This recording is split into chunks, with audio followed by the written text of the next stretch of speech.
Olá, meus queridos, como vocês estão? Sejam bem-vindos a mais uma de nossas aulas de ciências. Fiquem à vontade para pegar o seu material para rever o que já vimos na semana passada. Vocês lembram, né? Que nessa semana agora nós faremos revisão do conteúdo trabalhado na semana anterior. Então, podem pegar o seu livrinho aí, livros apostos. Vamos lá? Lembra do nosso tema? Tipos de reprodução. Em nosso livro, ele fica da página 10 à página 16. É o que a gente vai rever agora. Vocês estão lembrados dos tipos de reprodução que nós vimos na semana anterior? Quem lembra? Foram dois tipos, né? Reprodução sexuada e reprodução assexuada. Qual a diferença entre esses dois tipos de reprodução? Existem vantagens? Existem desvantagens? E as características de cada uma delas? Vocês lembram? Vamos rever. Começando pela reprodução assexuada. Nesse tipo de reprodução, ela ocorre de que maneira? Precisa dos gametas? Precisa de gametas masculinos e femininos? Precisa de dois indivíduos? Vamos lá. Nos seres vivos, a reprodução pode ser assexuada ou sexuada, ou podem ocorrer as duas formas ao longo do ciclo da vida. A reprodução assexuada é encontrada em muitos seres unicelulares, em alguns animais e na maioria das plantas. Nela, a reprodução ocorre sem a união de células reprodutoras, que são os gametas. Nós já vimos aí o exemplo da bactéria, que é um ser unicelular, procarionte. Olha aí o exemplo dela.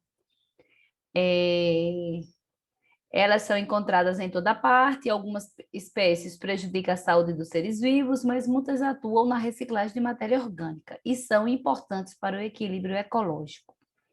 Em geral, a reprodução das bactérias ocorre por simples divisão, ou seja, a célula bacteriana se divide em duas bactérias exatamente iguais à original, em condições ideais, isto é, com alimento disponível e na temperatura adequada, as bactérias podem se dividir muito rapidamente.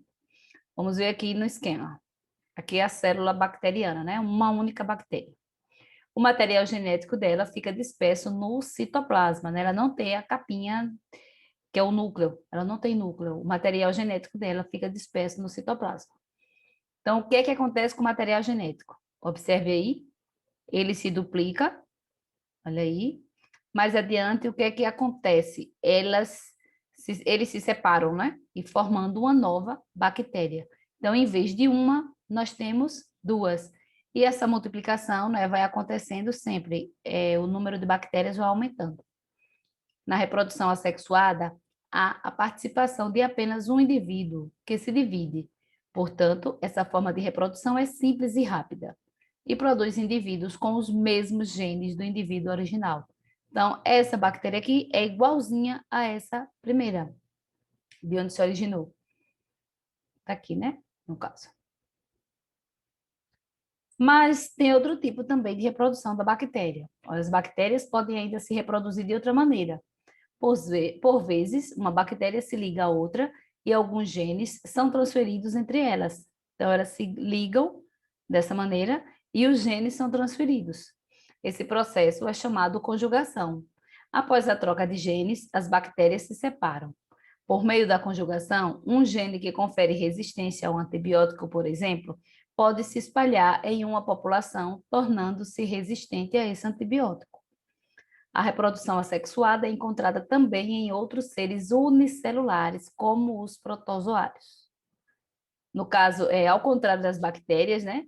Seres procariontes, que são os protozoários, são seres eucariontes. Então, nesse caso, eles possuem o núcleo, que é diferente da bactéria, que não possui. Antes de a célula se dividir, cada cromossomo se duplica. Então, quando a célula se dividir em duas, em princípio, cada uma delas terá o mesmo número de cromossomos e os mesmos genes que a célula original. Então, olha aí, reprodução da ameba. Gente, estudar as bactérias mudou o nosso cotidiano. A descoberta de bactérias patogênicas, ou seja, aquelas que causam doenças, levou o ser humano a adotar uma série de medidas importantes para preservar a saúde.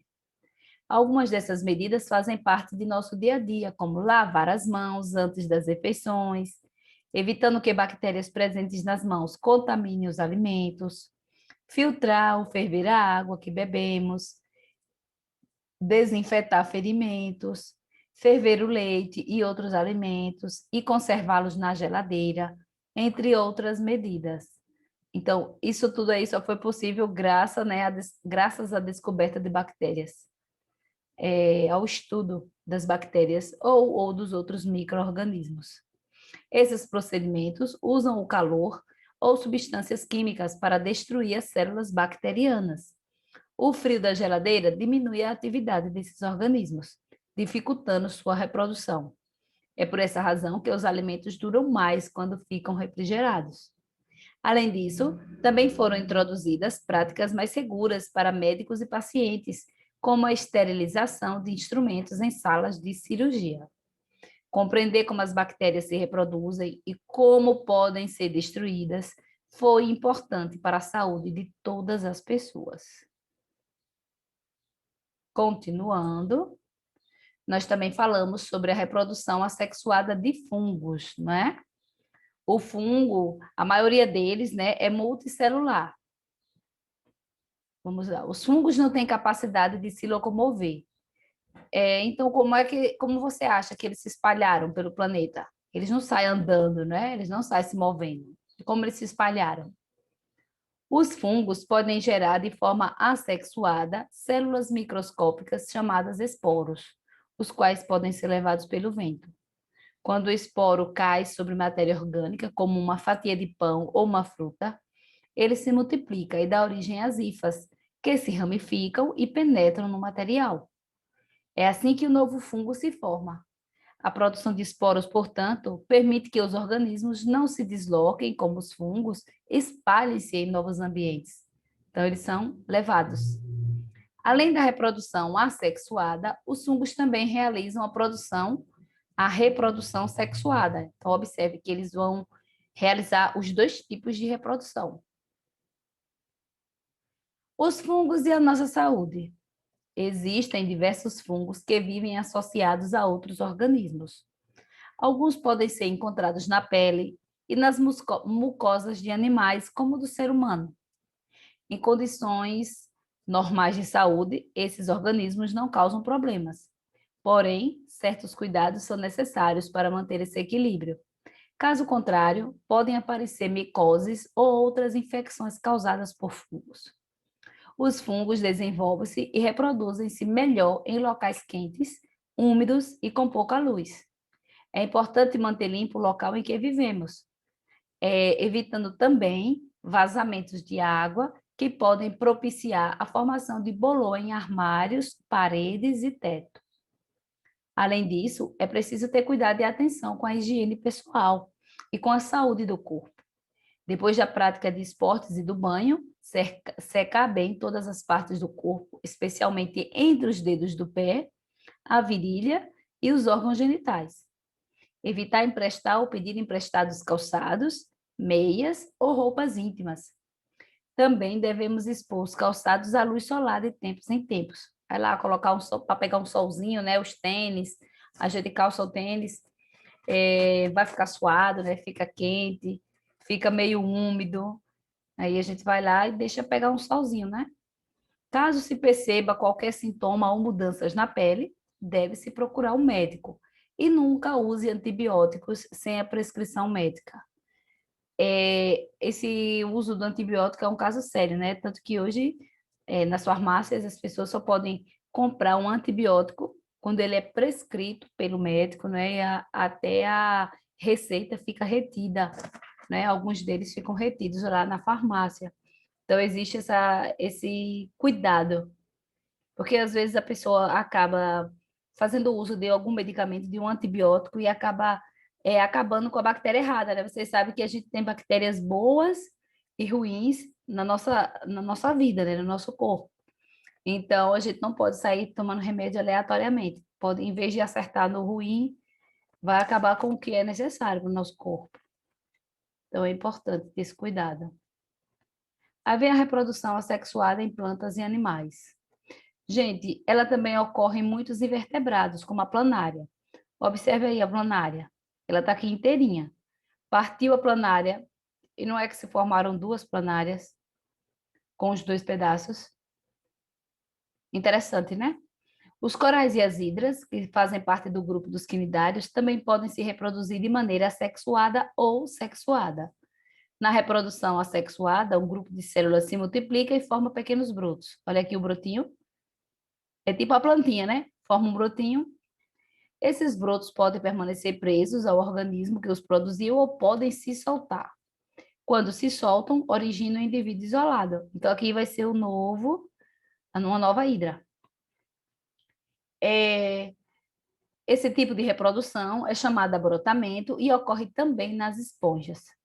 As plantas também podem se reproduzir de maneira assexuada, isso ocorre, por exemplo, na plantação de cana-de-açúcar, em que pedaços de caule da planta são colocados no solo e se desenvolvem novos organismos com material genético idêntico ao original. A reprodução assexuada também ocorre de forma natural em caules subterrâneos e rasteiros, por exemplo. Esses caules vão se ramificando e, como ocorre com a batata inglesa, formando raízes que originam novas mudas. Raízes como a batata doce também podem originar novas mudas. Olha aí. Seguem os exemplos. Gente, a partir dessa parte que nós já vimos, né? A reprodução sexuada nas plantas, animais, bactérias. Aí nós vamos seguir para a nossa atividade. Olha aí. A nossa atividade é a questão 3. Como só temos uma questão para responder, então essa questão vai ser respondida agora, certo? Se fossem mais, aí ficaria algumas para vocês responderem sozinhos, com o auxílio do professor da turma. Mas agora será só essa, tá bom? Então, observe a imagem, colônia de esponjas no Mar do Caribe. Alguns animais sésseis, o que é isso? Animais sésseis, ou seja, que não se deslocam do seu local de fixação. Uma esponja não sai andando, né? Ela fica aí paradinha. Mas elas produzem larvas móveis durante sua reprodução.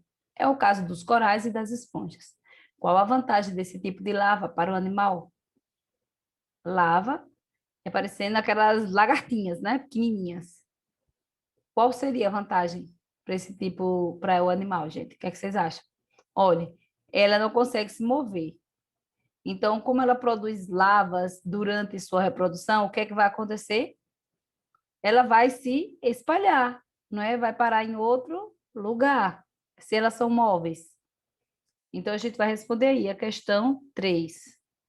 A larva móvel ajuda na dispersão antes que ela se torne um animal adulto, fixo, possibilitando que seus filhotes se espalhem pelo ambiente. Então, se ela não se move, a única maneira que tem de se mover é nesse período, né, de lava, e quando é bem recentezinho, bem novinho ainda, até se formar um organismo adulto, que não se move mais. Então, é dessa maneira que ela se espalha no ambiente. Entendidos? Então, gente, nossa primeira aula foi rapidinho, né? Rapidinho acabou. Nossa primeira aula, nós falamos aí sobre a reprodução assexuada, várias formas de reprodução assexuada. Na próxima aula, né, nós faremos a sequência, lembrando que nós estamos revendo o que já vimos na semana anterior, tá certo? Então, até daqui a pouquinho, já já a gente se vê novamente. Tchau!